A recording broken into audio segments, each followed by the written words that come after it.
Welcome to Workplace Disability, Accessibility and Accommodation, the role of HR professionals. Thank you for joining us today.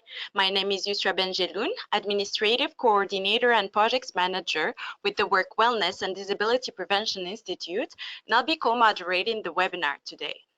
This webinar is made possible through the support of the Community Gaming Grant Program through the BC government, as well as donations and memberships to WWDPI.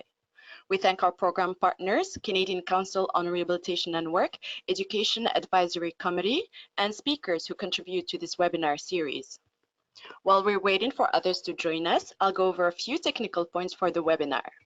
You should be able to hear the presentation through your computer speakers or through the conference call line if you dialed in. Please use the question box to submit any issues you may be experiencing and to ask any questions you have related to the presentation. We will collect questions submitted throughout the presentation and follow the presentation with a Q&A based on the questions submitted. Following the webinar, any questions not answered in the allotted time will be answered and distributed after the event. The presentation will be recorded and posted for free on our website along with the slides. You will be emailed the direct links for all of these items when they're available. Today's webinar will be co-moderated by Maureen Han, President and CEO of the Canadian Council on Rehabilitation and Work. The Canadian Council on Rehabilitation and Work focuses on supporting job seekers with disabilities and employers across Canada. Maureen will be running our Q&A session, and I will let her introduce our speakers, Dr. Suzanne Marie Bruyère. Thank you so much, Yusra. So it's my definite pleasure to be co-moderating this webinar again with Suzanne. And it's my pleasure to introduce you to her.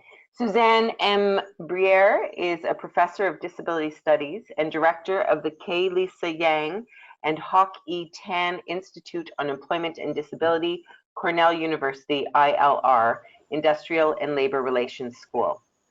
The Yang Tan Institute is a research, training, and technical assistance center focusing on disability inclusion in employment, education, and community. Dr. Bruyère serves as Institute Administrative and Strategic Lead and as the Principal Investigator or Co-Principal Investigator of numerous research, dissemination, and technical assistant efforts focused on employment and disability policy and effective work practices for people with disabilities.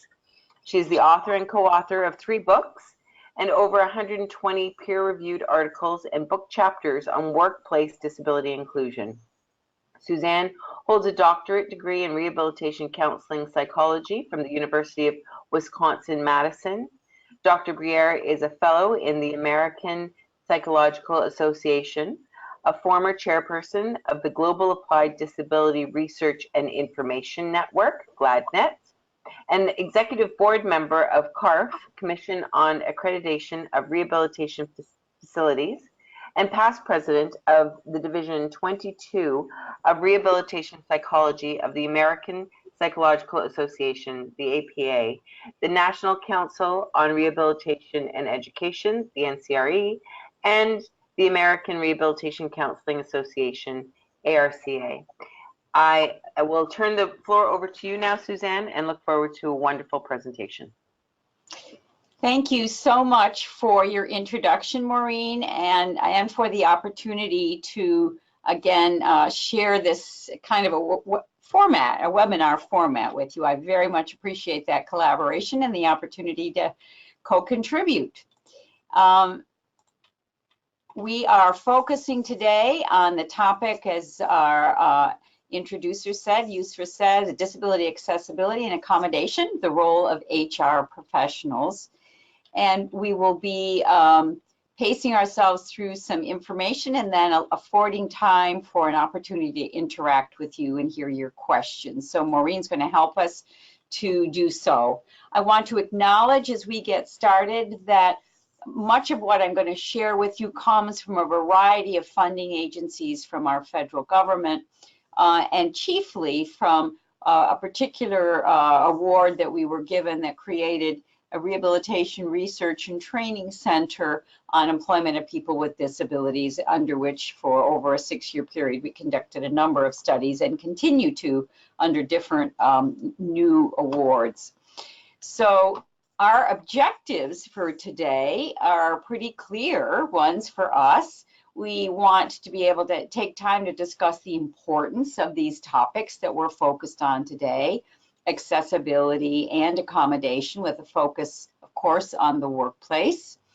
To share with you the elements of what we believe to be an effective workplace accommodation process, to articulate the difference between accessibility, accommodation, and universal or inclusive design. All of these terms are likely ones you've heard, and you may be very well aware what the distinctions are, but we're going to share for those who may not what we perceive that difference to be. And we want to talk about the considerations in addressing accessibility of information and communication systems. With a tech-intensive workplace, this is increasingly an issue. And we will leave you with related resources for the future. So, to get into our content, the first thing we wanted to talk about with you is why we think a focus on this topic is important for HR professionals. And the first is the sheer number of HR professionals as a point person that we can access as a key informant in workplaces. On average, we see about 1 in every 100 employees, there is an HR professional. So it is a wonderful place to have influence in the workplace, working with the associations of HR professionals. Secondly, HR professionals touch every part of the employment process. And we know that discrimination can occur for any protected population, but certainly for people with disabilities, in each part of the employment process, sometimes pointedly, sometimes inadvertently. And it's also where people may need accommodations and accessibility considerations. It's not just in recruitment, it's throughout the employment process, and HR professionals often oversee many of those touch points. We also know from our research that individuals who need accommodations and or their supervisors are often not certain where to turn when an accommodation is needed. And the human resource professional and the HR office is often seen as the relevant resource. And therefore, it's really important, we believe, that HR professionals understand what the accommodation process is so that they can either execute on it themselves or certainly add to the awareness of others in the workplace who may come to them seeking support, such as supervisors or individuals themselves with disabilities who may need accommodations. So I said that this was really important, and we wanted to focus on HR professionals because we know from our research that HR professionals are often seen as a person who most often is available or able to address personnel issues of all kinds, including accommodation-related requests.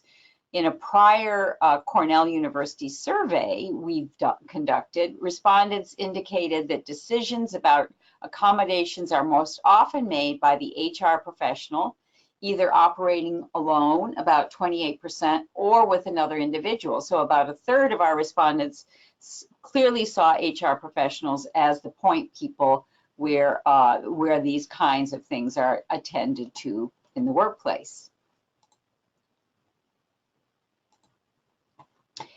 So I'm going to move on with that backdrop of this is why it's important, why we're focusing on it today, and why the role of HR professionals are critical to this topic, in beginning to make some differences around the terminology that I mentioned was a part of our learning objectives for today. So we'll start with the distinctions between accessibility and accommodation. Accessibility is the design of products, devices, services, or environments as a whole that accommodates people with disabilities, that are designed in a way that individuals with disabilities can access those products or services or environments more broadly. Accommodation, however, is targeted more to an individual. It's a modification or adjustment to a job, or it can be to the work environment, or the way things are usually done during the hiring process. It also is sometimes referred to as productivity enhancers.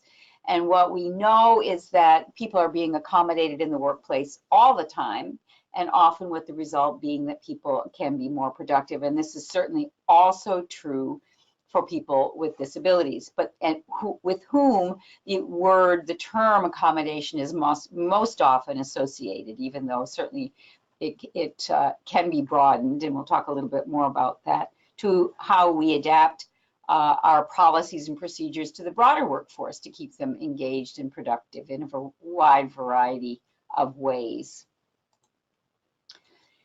So the importance of accessibility and accommodations, we just distinguished between the two terms, and the importance is that it impacts, first of all, every part of the employment process that I just mentioned.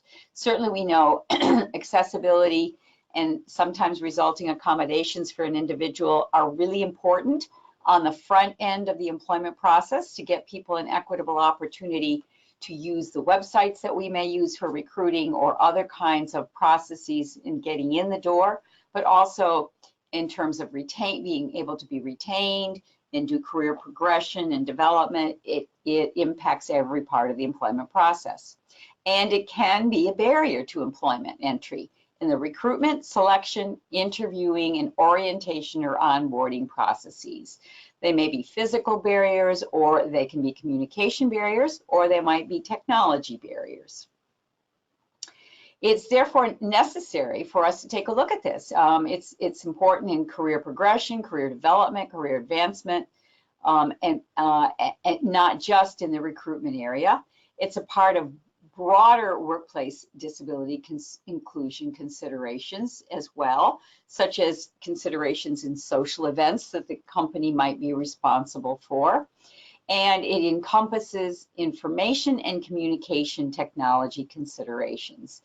We often think about it on the front end in terms of accessible websites. Now, increasingly, I think our organizations are thinking about that, but we certainly use technology as a part of the fabric of what our jobs are, and just in accessing benefits and other communication dissemination vehicles in organizations. So it's important for us to think about equitable access to these things. And we know, although this is, we're not going to focus on ways to not have discrimination claims filed, but if we as organizations are appropriately modifying our work environment to accommodate individuals and more broadly to be accessible, it will greatly lessen the likelihood that individuals will perceive inequity there or discrimination and file a claim of discrimination in the workplace. So it also has that positive effect to pay attention to these issues. I also want to say here, and we'll make this point in several ways at several times, is that although we are focusing here on accommodations for people with disabilities, accommodations are made for many of us in the workplace, and accessibility isn't just about disability.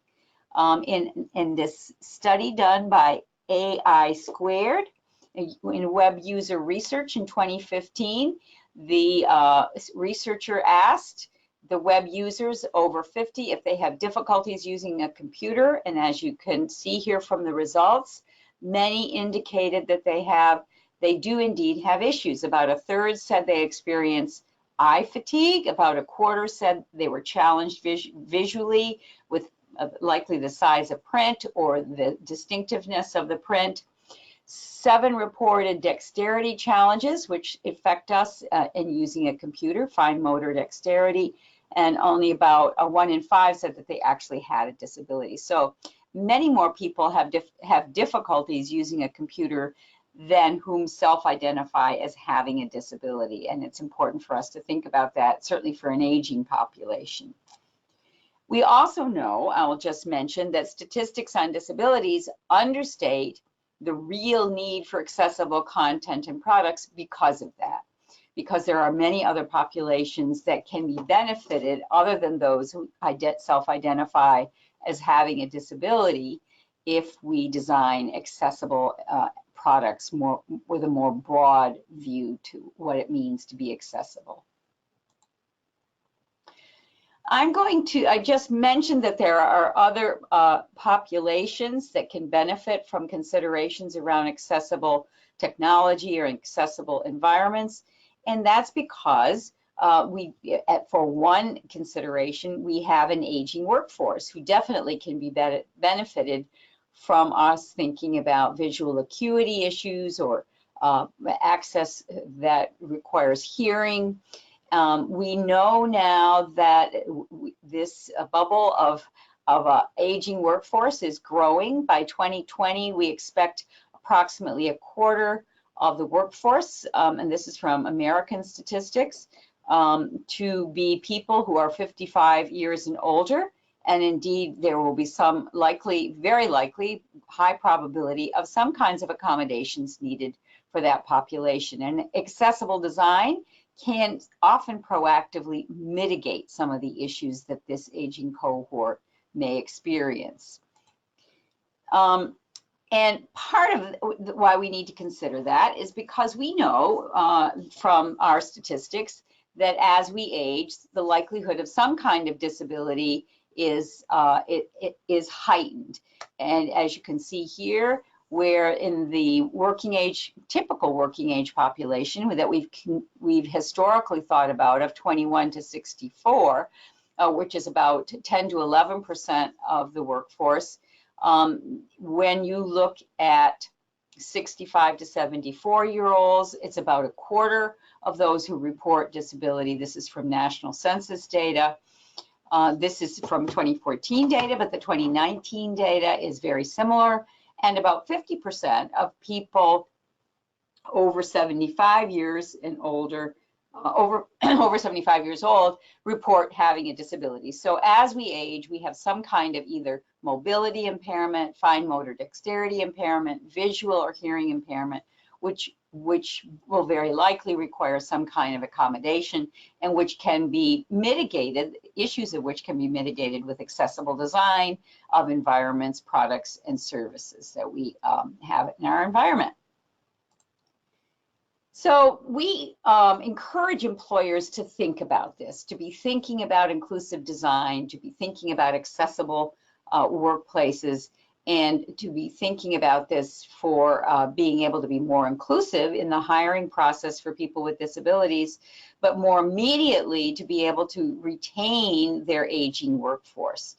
In a survey that we conducted some years ago with the Disability Management Employers Coalition, we asked about how concerned, and this was a cohort of several hundred employers, how concerned they were about the impact of an aging workforce. And as you can see here, approximately 85% said that they were either somewhat or very concerned about their aging workforce. So it's pretty unilaterally an issue. And yet when we asked them if their organizations that they represented considered the aging workforce in designing such things where it would be a natural inclusion, like absence and disability management programs, far less, and many more said no. About 2/3 said no, they had not as yet done that. So our employers, our respondents were really not, although the concern was there, were not beginning to redesign their policies and practices in a way that proactively addressed these kinds of issues. And so we know that this is a dialogue that really needs to occur because our employers are not as yet there in addressing these things. So the workplace issues that why we see this as an important consideration is, as we just discussed, there are, with an aging workforce, there's going to be a likely increase for accommodation requests. And we also know it's not just for this population, but there's many of us who have countries where we have veterans returning from conflict, and about a quarter of our veterans have had some kind of issue in addressing a disability. and in general may have problems translating their military experience into civilian jobs and work settings just to begin with. So the addition of disability and inaccessible environments just exacerbates the difficulty of reintegrating these persons who have served our country back into the workforce. We also know, getting back to the age issue, that age discrimination claims are increasing in the United States. People who perceive that there's inequity in their ability to stay in their work environment often, or to get in accommodations, and they are becoming increasingly more vocal about that by raising this issue with enforcement agencies that address workplace discrimination. And that we do have an improved understanding of the relationship between aging and disability, and how to minimize these kinds of claims with good practices. And it has highlighted for us, as we've done our research, the importance of workplace culture and mentoring to enhance employee engagement from the front end, as well as making supervisors aware of what they can do to help to retain people. And I'm going to use some statistics from U.S. employment disability discrimination charges in a very targeted period.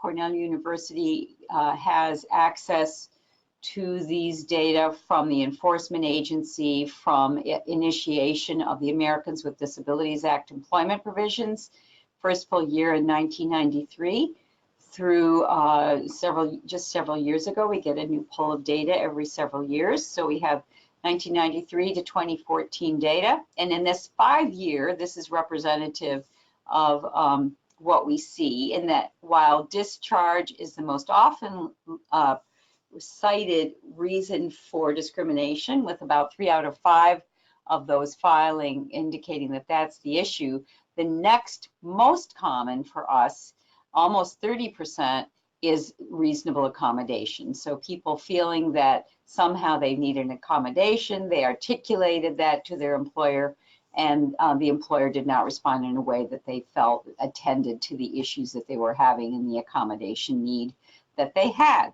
So I think that's a good indication that the issues are there, and that we may not be appropriately handling them right now.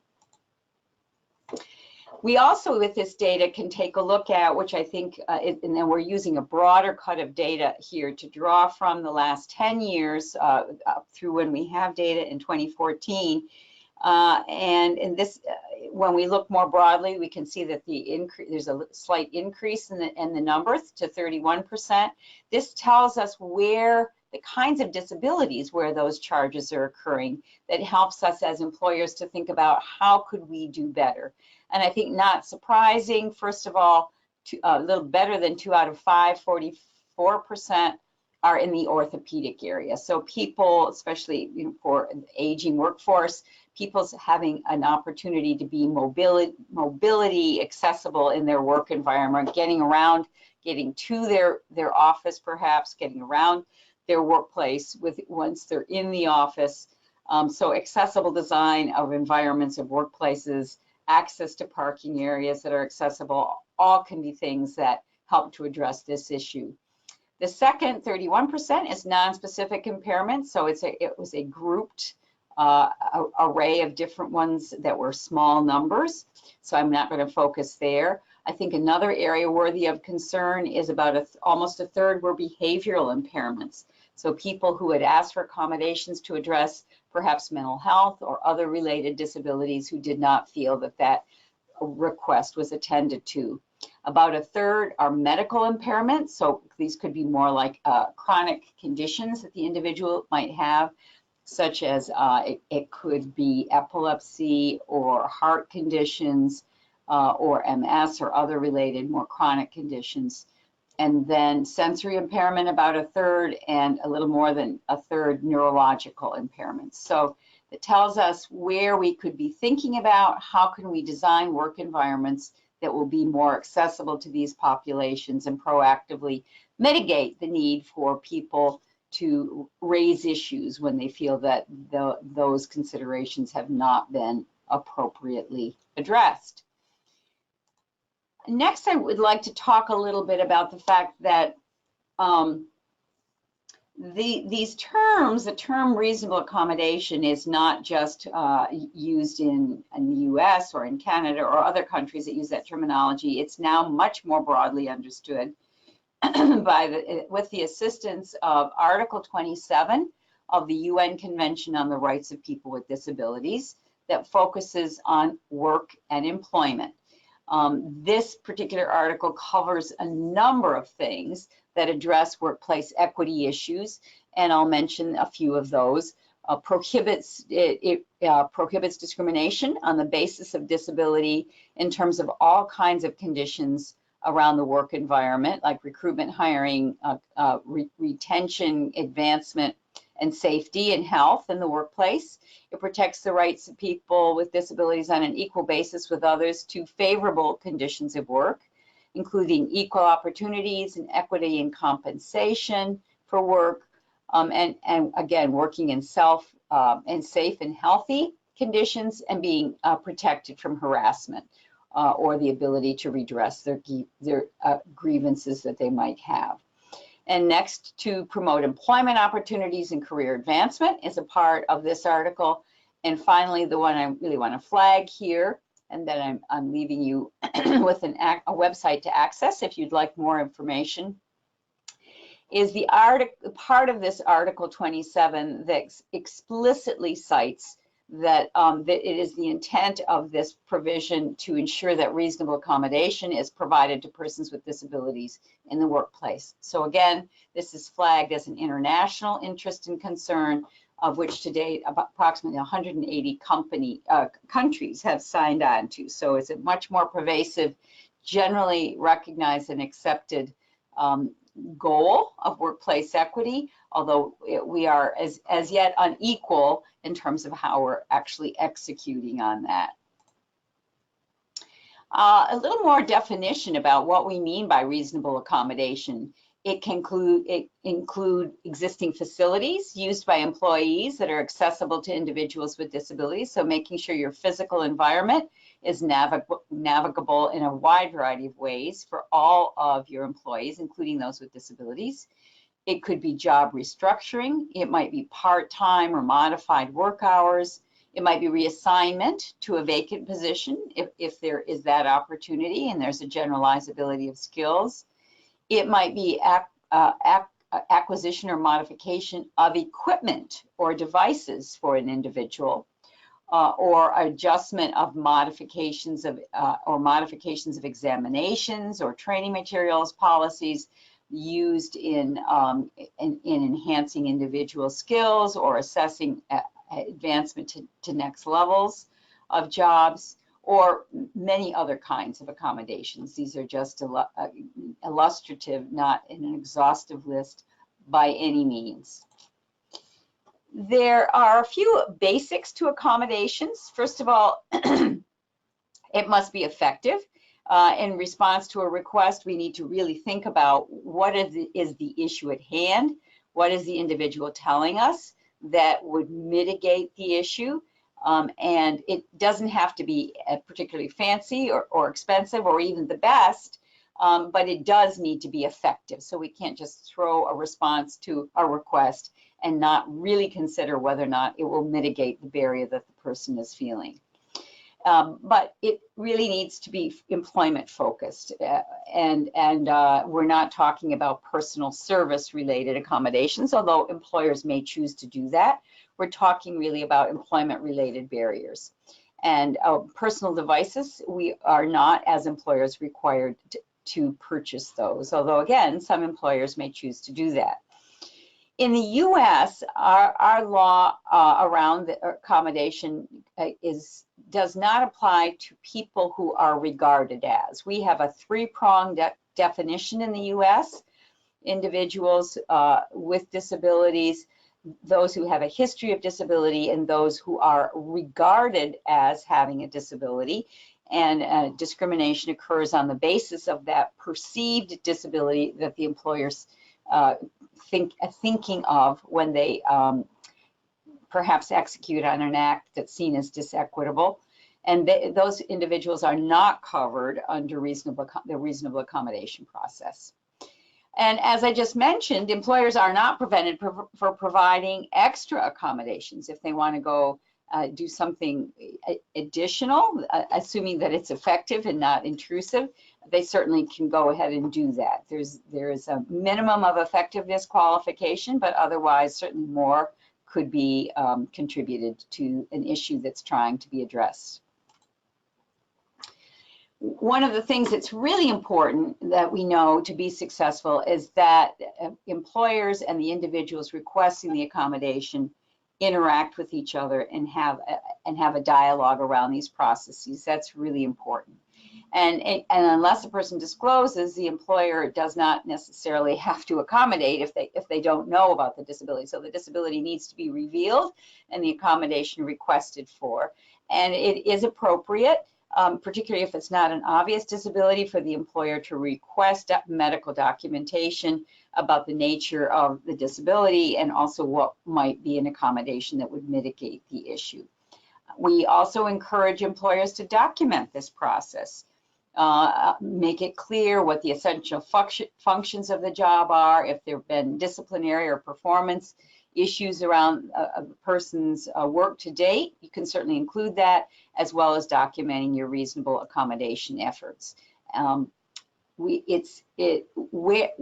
there is a defense being raised by the employer that this is an undue hardship, that perhaps they can't afford an accommodation, or that the individual's disability poses a direct threat, these are defenses sometimes that are used by employers to not have to respond to accommodate. And I would just say it would be very important, if you were going to do so, to be able to produce the evidence that documented the veracity of either claiming an undue hardship, that it's an undue expense, or that the individual or those around them are at risk by virtue of their being able to stay in that job. One of the things, I'm going now back to our research that we have done, is ask, and this is a survey of HR professionals. I will start with.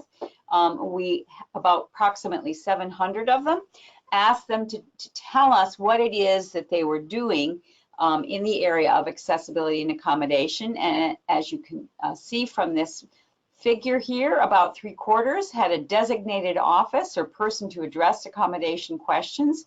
A little less than that, but still over 70%, allowed an employee to exceed the maximum duration of medical leave as an accommodation.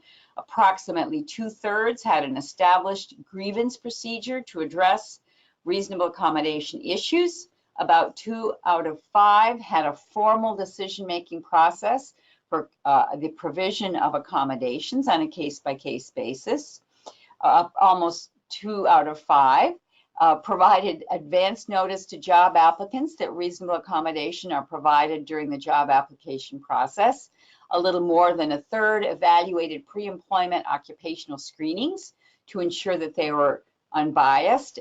About 1/4 reported regularly reviewing the accessibility of its online application system to people with visual, hearing, finger dexterity, and cognitive impairments, and about 1 in 5 had a centralized accommodation fund, which means that individual departments could go back to the center and ask for funds if they were not able to support an accommodation request at the unit level.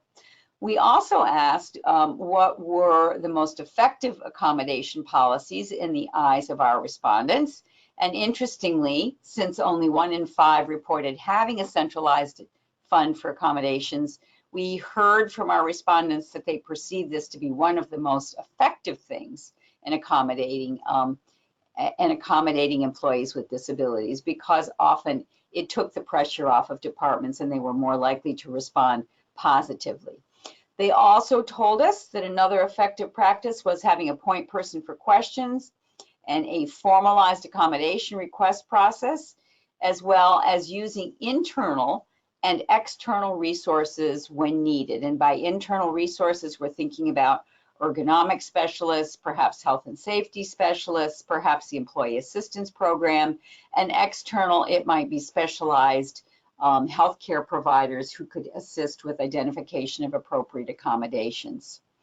They also told us that targeted training for supervisors was very important because often supervisors may have gotten themselves into trouble by denying an accommodation because they really didn't understand what was needed for the job and the importance of the interactive dialogue in that accommodation process. So training for supervisors to be more equipped to deal with these things is really important.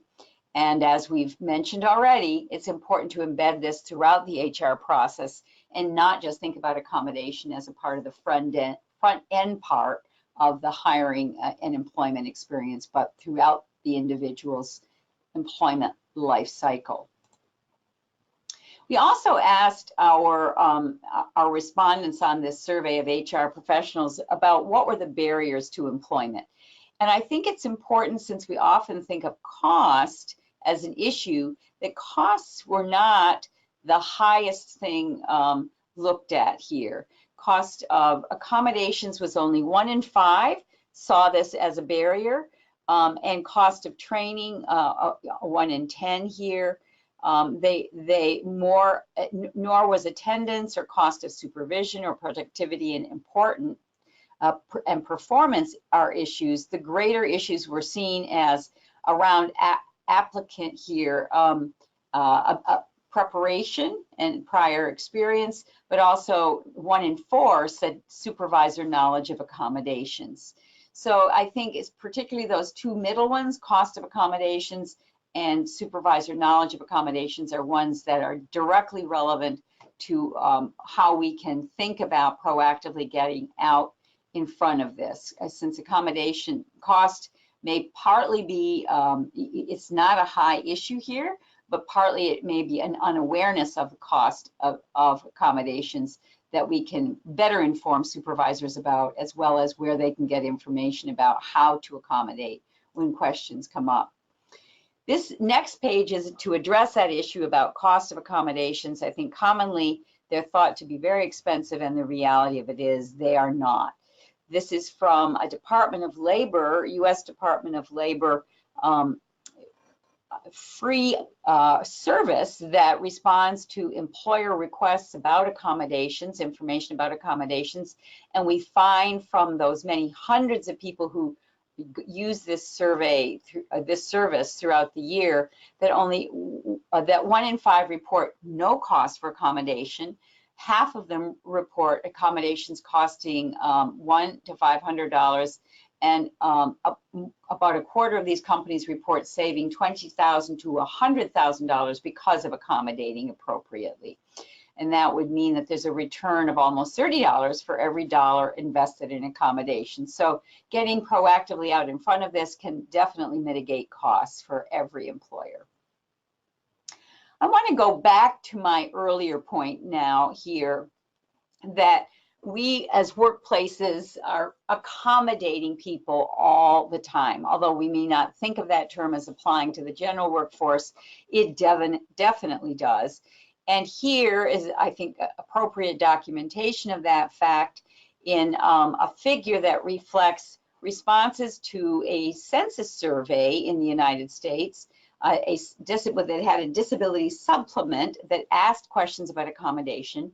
And we find from that most accommodations requests come from people without disabilities. In fact, 95% compared to the 5% who responded that they were people with disabilities requesting accommodations. So there really is this is an important fact that can serve as a reminder to employers that this is a natural part of what they do in good workplace practice already, and not in any way an undue hardship, because they already have that process readily in place for their general workforce. I'd like to take a few minutes now to talk about accessibility and universal design. In the remaining slides I have a few more things I want to share with you, and this is certainly one of them. We've talked a lot about accessibility, and I'll reaffirm here with this bullets that means physical environment. It could be transportation that relates to work, information and communications, other facilities and services, and identification and elimination of barriers to accessibility.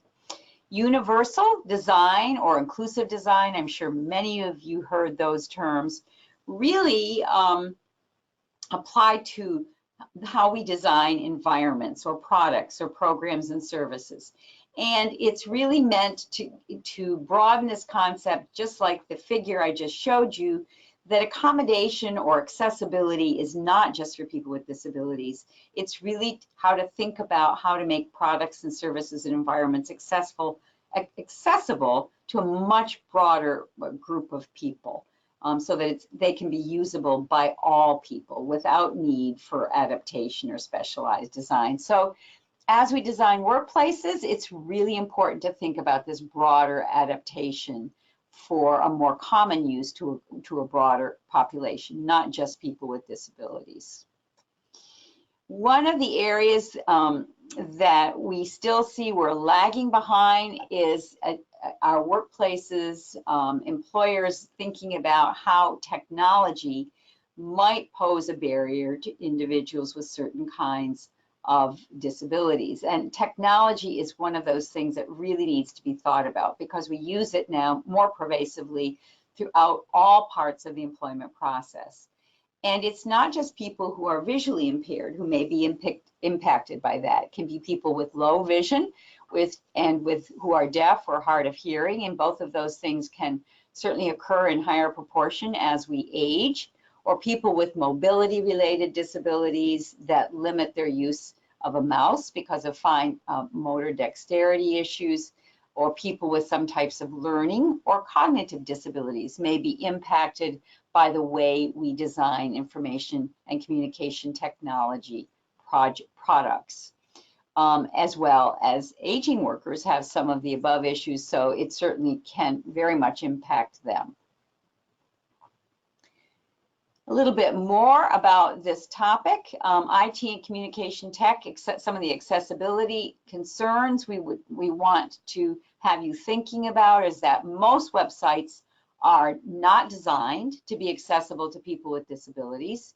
So therefore, it really needs to be a high priority within the organization, both for affording employees to productively execute their jobs, but also we can be needlessly creating barriers to a customer base that would want our products and services. So it's really important to think about not only our own employees, but the fact that we may be compromising the success of our business by not thinking more broadly about how to catch more people in the net by designing in a more inclusive kind of way.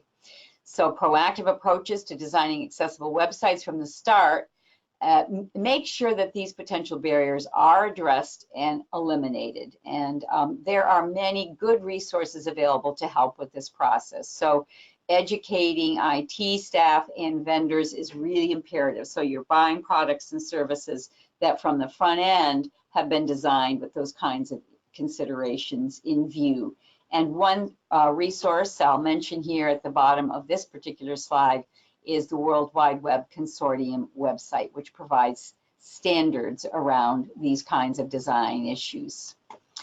So in closing, I want to say it's really, really important to educate the entire organization about accessibility and accommodations.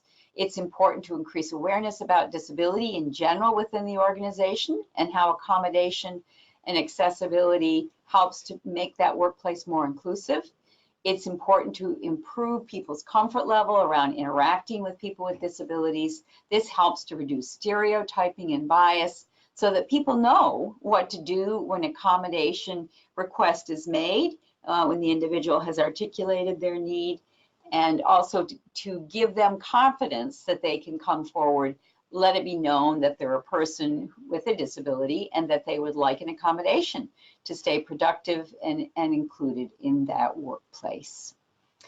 And I will also mention here before we open up for questions that there are some related resources at the end of these slides that are some of which I've mentioned and some which are generic to workplace disability inclusion more broadly and the accommodation process. So with that, I'm going to say thank you for your participation and turn it over to you, Maureen, to help us to facilitate some questions, some Q&A at this point. Excellent, Suzanne. Thank you so much. And I find it amazing as I sit. I don't know if everybody is aware, but right now I'm in Geneva because at the UN, because Canada is doing a list of issues for the UN CRPD. So it was quite exciting to hear you speak about that as I sit looking at the Swiss Alps. So so thank you for that. I was also very excited to hear you talk about really giving a very good differentiation between accessibility, accommodation, aging, inclusive design, and that at the end of the day that accommodations are made for many of us, and it's not only about disability, but it really is about talent and the journey of employment. So I thank you very much, and we do have some really great questions on the line. So I'll start with the first one. What kind of impacts of the aging workforce do you find employers are concerned about? And what kind of accommodations do you recommend in addressing those concerns?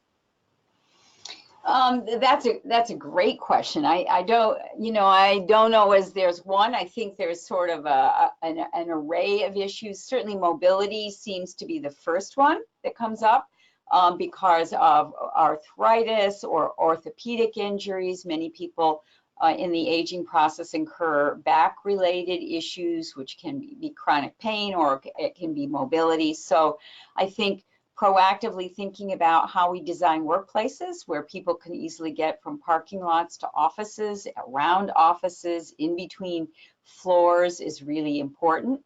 The second one more broadly, I think, is because visual and hearing issues seem to naturally occur with the aging process, is thinking about lighting.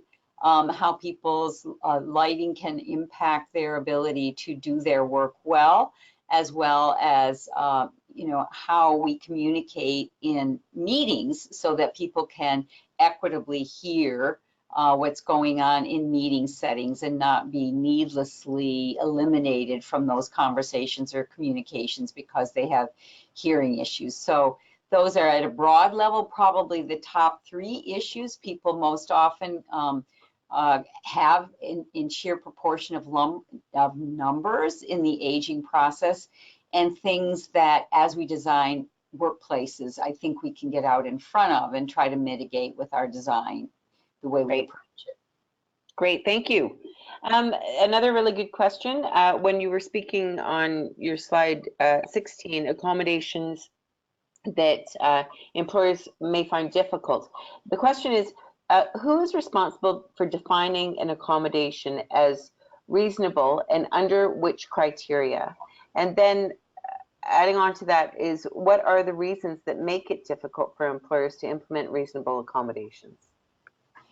The criteria, I think broadly, each country certainly has somewhat different probably definitions within the regulatory environment. But broadly, I would say the interactive process, I use that language because what is reasonable, what is usable, is doable, it ultimately ends up falling to the employer to determine, but that should be done in interactive conversation with the individual. The individual is probably in the best position to know what will work for them in terms of the needed accommodation. If that's questionable, either because this is a newly acquired impairment of some kind for the individual and they don't have that experience, or there are new types of accommodations that might address the issue that neither the employer nor the individual are aware of, then certainly getting outside expertise to help inform that dialogue is really important. But ultimately, it needs to be done in combination, in collaboration. But since the employer is the purchaser, ultimately, it's usually the employer that makes that decision. Excellent. Excellent, thank you. Along the same lines of accommodations around employee, are there any types of accommodations that employers are required to consider or implement? And if so, who is responsible to enforce that?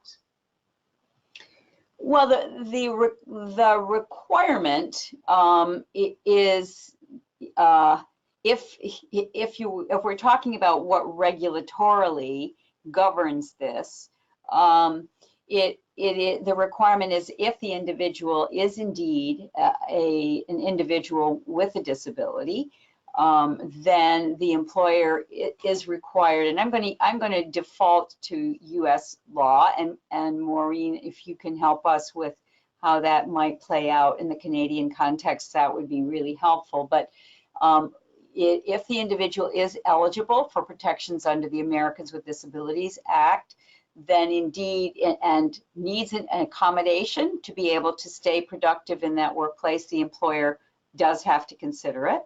And in this interactive process that we're talking about.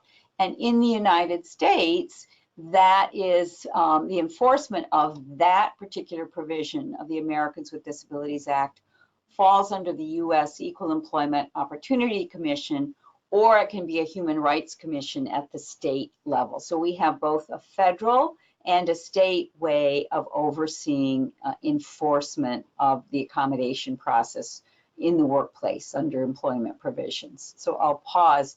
Do you want to add any contextual differences for the Canadian context, Maureen? Sure. Yeah, I'd really like to actually. There are 3 provinces within Canada that have active accessibility law. Ontario, Nova Scotia, and Manitoba. There are other provinces that are in the process of creating an accessibility legislation, and of course we've just passed the Accessible Canada Act. And now, however, the Accessible Canada Act is only enforceable to companies that are responsible under federal legislation. So it's not for anything that, it's not for the majority of the companies in Canada, but it would be, which are beneath 100 people, but it would be for any company that is federally legislated, and that turns out to be about 40% of the Canadian population that falls under that. So we do have provincial law and we do have some federal law, but we also have, as in the States, we have human rights laws. And at the end of the day, it has to, the employer has to show an undue hardship. And I think that Suzanne had spoken about that already, and it applies in Canada as well.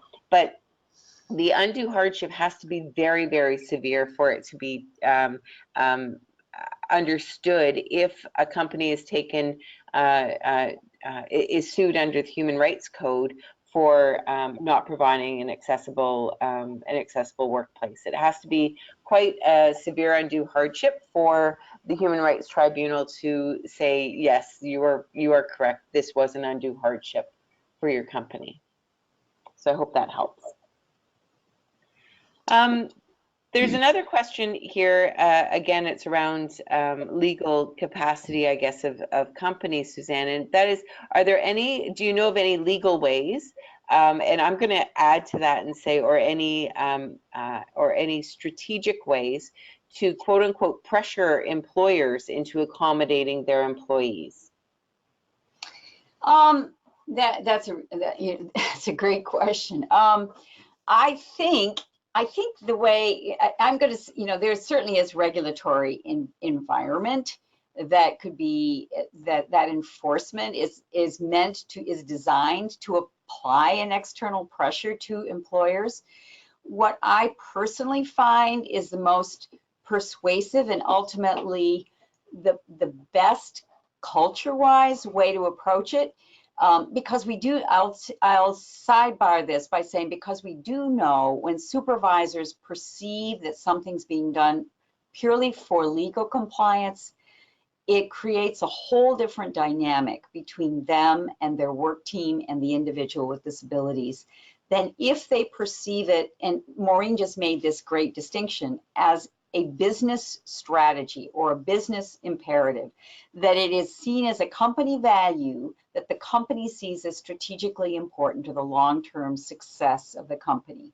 So while we can try to use regulatory requirements to pressure employers and subsequently their supervisors to respond affirmatively to accommodation requests, my experience is that it's been far more effective if you approach employers with the idea that they are, as we just talked about, accommodating already all the time, that it mitigates cost, it maximizes the likelihood of productivity and retainment of seasoned employees if they take this as a positive part of workforce development and keeping people productive. And I'll pause, and Maureen, if you would add to that, I would appreciate it. Yeah, I think that you're right, Suzanne. The employers that we speak with are not.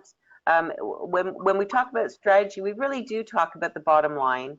We really do talk about how it benefits their workforce and how diversity. A lot of employers have really embraced diversity. It's just that they don't really fully understand how to include disability into that diversity fold. So it's making it easy. It's making it easy for business and for employers.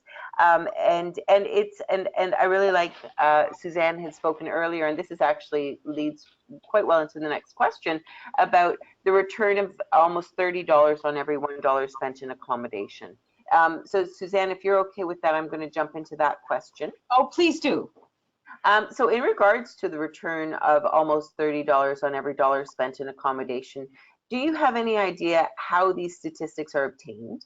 And how can you correlate the return to a change resulting in adopting a certain accommodation? In other words, when you're talking about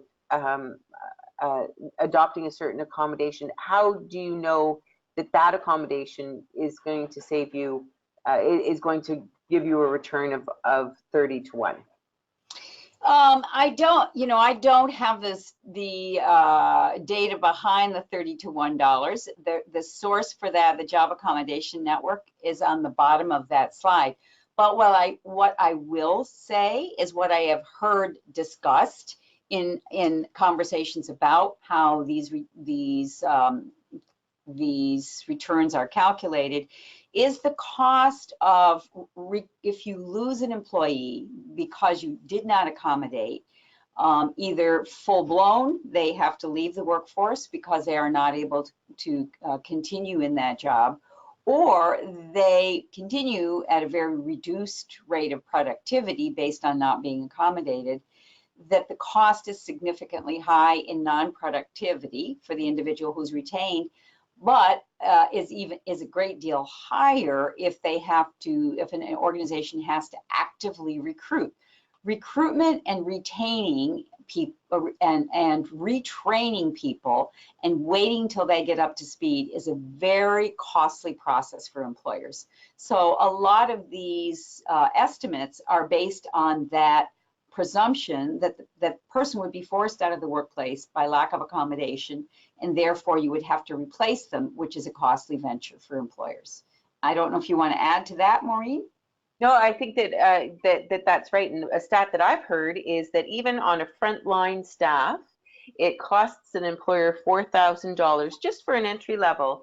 An HR term is that it costs about $4,000 to replace a frontline staff or an entry-level staff. And so if you can imagine, that gets more expensive as you go up the ladder of abilities as well. So I think that that's excellent. We do have one more question, and I think that we have oh no, we've got two more. That's excellent. In your opinion, what needs to be done in order to minimize the discrimination against people with disabilities in the workforce, especially in regards to the HR department? That's a loaded question, but I'll leave it to you, Suzanne. Well, I think the question is targeting HR, I think I'm hearing that HR departments themselves may be discriminatory.